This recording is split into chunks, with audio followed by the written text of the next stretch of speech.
We do want to spend the bulk of our time today talking about this incredible book that you've written. But I figured since you've so beautifully infused yourself throughout this book, from your own experiences, from the shared experience that you have with these women in this franchise that you've all been in together, that it might be nice for our audience to hear a little bit about how you got here, particularly with your career prior to Star Trek and how that might have sort of colored your experience as you were thinking back and writing the book. I was looking at this incredibly impressive list of shows that you had a lot of guest spots on. You were on MacGyver a few times. You were in Matlock a few times. Remington Steele, Knight Rider, Highway to Heaven, Night Court, L.A. Law. All of them. So really? many are. Yeah. Incredible stuff. And so I'm just so curious, all of that was before Star Trek. Can you talk about what it was like being a guest actor? And as you were talking with folks who were guests on Star Trek for the book, did any of those memories from your early career come up for you? Yes. What a good question, because all those guest stars really taught me the politics of a set.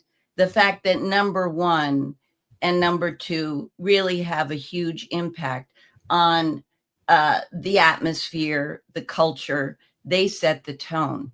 And in every show that I did, I could note when it was later in the years, if it was their 6th year, they were almost downright rude to guest stars.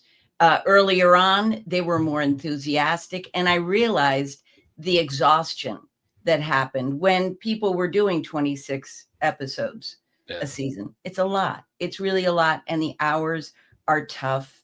And sometimes you just don't get sleep because you're on the 118 at 2 a.m. coming back, whatever. So